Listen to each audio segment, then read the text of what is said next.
সুদূর ধূপগুড়ি থেকে ভালোবাসার মানুষটিকে গাড়ি করে নিয়ে যেতে আসলেও পুলিশের জালে ফেসে গেল প্রেমিক যুবক। এই সম্পর্ক হয় তোমাদের ইনস্টাগ্রামে? তোমার তো চলে যাবে কার সাথে চলে যাবে? এখানে আপনার স্বামীকে কি ডিভোর্স দিয়েছেন? তাহলে কিভাবে চলে যাবেন? ডিভোর্স দিয়ে দেবে। ঘটনাটি শীতলকুচির আটিয়াবাড়ি নেপড়া এলাকার।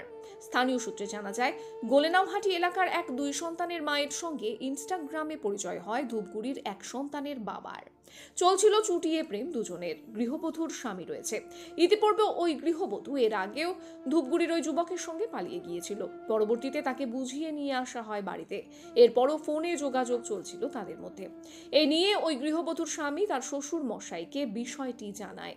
এর জেরে শনিবার ওই গৃহবধূর বাবা এবং পরিবারের লোকজনেরা গৃহবধূকে শাসন করে। কি জন্য মারধর করা হয়েছে? কথা বলে আচ্ছা, ওই নিয়ে জামাইয়া আমার ঠাসে বলে আপনার মেয়ে ভালো নয়, চরিত্র খারাপ, তার যে কারণ আমার মাইন্ডটা ঠিক থাকবে না, মারধর করছি। ওর তার জেরে রাতে সবার চোখকে ফাঁকি দিয়ে বাড়ি থেকে বেরিয়ে পড়েন ওই গৃহবধূ। বাড়ি থেকে কিছুটা দূরে আটিয়াবাড়ি নেপড়া এলাকার বেশ কয়েকটি বাড়িতে ডাকাডাকি শুরু করে ওই গৃহবধূ। পরবর্তীতে এক বাড়িতে ঠাঁই নেয় ওই গৃহবধূ। আজ সকালবেলা ওই গৃহবধূ তার প্রেমিক যুবককে ফোন করে। সেই ফোনে প্রেমিক যুবক সাড়া দিয়ে একটি গাড়ি রিজার্ভ করে সুদূর ধূপগুড়ি থেকে আটিয়াবাড়ি নেপড়া চলে আসে প্রেমিকাকে নিতে। এই ঘটনা জানাজানি হতেই এলাকার বাসিন্দারা ভিড় জমায়। আমাদের যেটা ব্যক্তিগত মত, যেহেতু ওদের স্বামী আছে, 2টা বাচ্চা আছে, যদি ও প্রেমিকের কাছে যাইতে চায় এটা কিন্তু কোনো রকম সম্ভব নয়। তাদের তো বাচ্চার ভবিষ্যৎ আছে।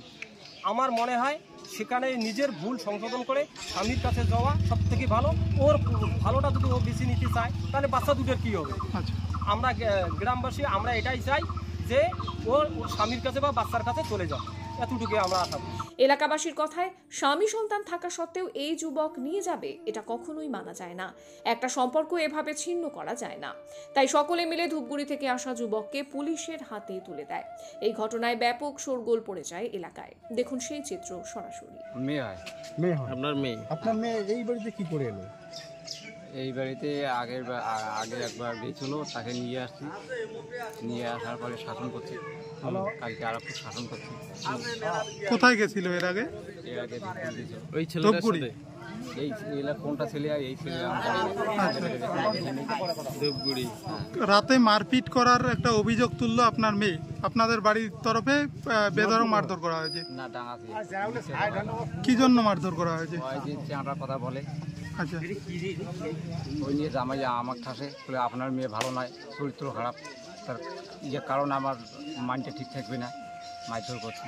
ওর স্বামীর সাথে কি বনিবনা নেই? স্বামীর সাথে বনিবনা আছে। এখন যে ছেলেটা আছে তার সঙ্গে কি আপনার মেয়েকে আপনি নেবেন না এখানে? না, মেয়েকে নিবি। এখানে নেবেন। আপনার জামাই কোথায় আছে? জামাই আসতেছে এখন। আপনার জামাইয়ের নাম কি? আপনার জামাইয়ের নাম? নিত্য বর্মন। বাড়ি কোথায়? বাড়ি পূর্ব ক্রিয়াও বলে না। গোলনাহাটি। আপনার নাম? আমার নাম সুদিন বর্মন। বাড়ি কোথায়? বাড়ি পূর্ব শীতলকুচি। আপনার মেয়ে কখন বাড়ি থেকে বের হয়ে আসে? মোটামুটি 3টার দিকে। তখন আপনারা ঘুমিয়েছিলেন? ঘুমিয়েছিল। মারধর কখন করা হয়েছে? মারধর তো করা হয়েছে রাত্রিবেলা, সেই 9-10টা। মানে শাসন করেছিলেন? এখন শাসন তো করা লাগবে, মেয়ে যখন শাসন করা লাগবে না। আপনার মেয়ে আপনার জামাইয়ের সাথে সংসার করতেছে না কেন? কারণ কি? এখন জামাই বুঝুক আর মেয়ে বুঝুক, আপনাদের কিছু বলে নেই? না। ধূপগুড়ি থেকে একটা ছেলে গাড়ি নিয়ে আসছে, আপনার মেয়েকে নিয়ে যাবে। তো এই বিষয়টা কি বলবেন? ওদের প্রেমের সম্পর্ক তৈরি হয়েছে তাই ওকে নিতে যাচ্ছে। হ্যাঁ, প্রেমের সম্পর্ক। এখন কি আপনি সেটা মানবেন? হ্যাঁ, মানবো। মেনে নেবেন? প্রেমের সম্পর্কটা মেনে নেবেন? মানে মানি কি, মেয়েকে আমি চাইছি, ওই ভালোবাসাকে চাই। তাহলে ছেলেটাকে কি পুলিশের হাতে তুলে দেবেন? হ্যাঁ, পুলিশের হাতে তুলে দেবেন। ঠিক আছে। কি নাম বললেন আপনার? শিবিন বর্মন। বাড়ি কোথায়? বলছি এখানে ঘটেছিল একটা বউ মানুষ, সে ফুলপাত্রী নয়, তাই বিবাহিতা, তার স্বামী আছে, 2টা বাচ্চা আছে। তার নাকি বিয়ে হয়েছে শীতলকুচি দোলেনাহাটিতে। তার বাবার বাড়ি নাকি এখানে আমাদের পাশে পূর্ব শীতলকুচি। মেয়েটা রাত্রিবেলা 4টার দিকে আসলো। আসার পরে আমার বাড়িতে, আমার অন্য কেউ নয়, আমার চাচাতো ভাই বা আমার একজন চাচা, সে 4-5 দিন খুবই অসুস্থ।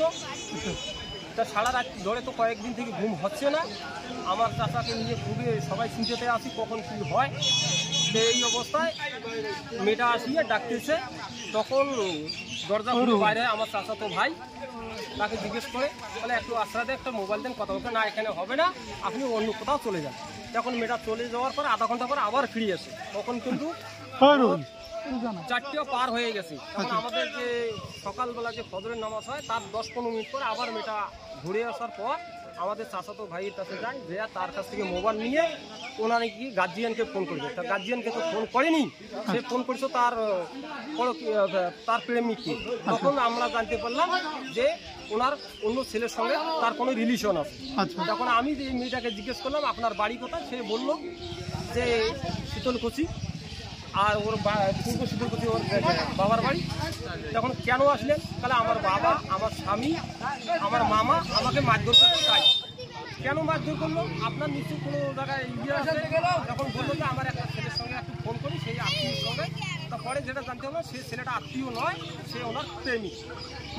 এতটুকু জানার পর পরে শীতলকুচি থানায় ফোন করি, শীতলকুচি থানা পুলিশ প্রশাসনরা আসে, তাদের হাতে তুলে দেওয়া হয়। এতটুকু। তো এই যে শোনা যাচ্ছে একজনের 2টা সন্তান রয়েছে, অপরজনের একজন, তো সেক্ষেত্রে এই বিষয়টা নিয়ে কি বলতে চান? এই বিষয় নিয়ে আমাদের যেটা ব্যক্তিগত মত, যেহেতু ওদের স্বামী আছে, 2টা বাচ্চা আছে, যদি ও প্রেমিকের কাছে যাইতে চায় এটা কিন্তু কোনো রকম সম্ভব নয়। তাদের তো বাচ্চার ভবিষ্যৎ আছে। আমার মনে হয় সেখানে নিজের ভুল সংশোধন করে স্বামীর কাছে যাওয়া সব থেকে ভালো। ওর ভালোটা যদি ও বেছে নিতে চায় তাহলে বাচ্চা দুটোর কী হবে? আমরা গ্রামবাসী আমরা এটাই চাই যে ওর স্বামীর কাছে বা বাচ্চার কাছে চলে যাও, এতটুকু আমরা আশা করি। কি নাম আপনার? আমার নাম মোহাম্মদ ফজলুল মিয়া। জায়গাটার নাম? জায়গার নাম আডিয়াবাড়ি নেকড়া। কি ঘটেছে, কি সমস্যাটা হয়েছে? এর সমস্যা যেটা আমরা শুনতে পেলাম সকালবেলা,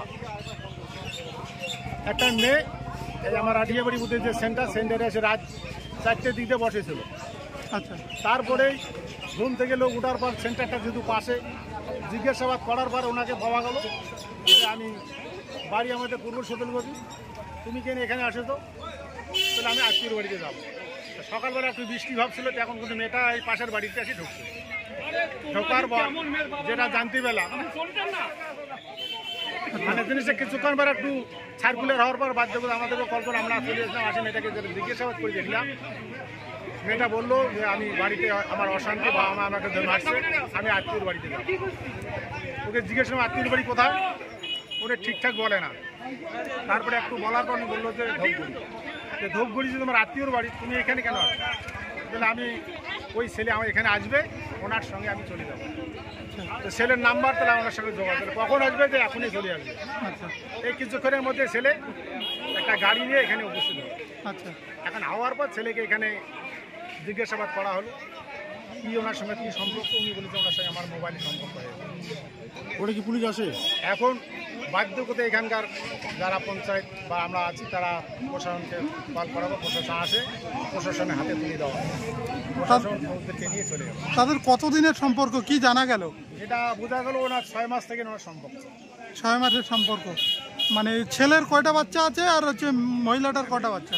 মেয়েটা যেটা শুনলাম, মেয়েটা 2টা মেয়ে বাচ্চা। আচ্ছা, আর ছেলে এখনো শুনলাম বিয়ে এখনো করেনি।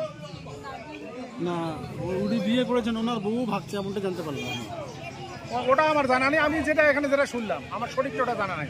কিন্তু মেয়েটা যারা সম্পর্কে আমি জানলাম, মেয়ের বাবা মা এখানে আসছে, কি নাম? কান্নাকানি করতেছে। 2টা বাচ্চা, একটা বাচ্চা নাকি 3 বছরের। কি নাম আপনার? আমার নাম সিরাজুল হক। এই জায়গাটার নাম আঠিয়াবাড়ি নেবরা। প্রাক্তন পঞ্চায়েত। আমি প্রাক্তন পঞ্চায়েত কমিটির সদস্য।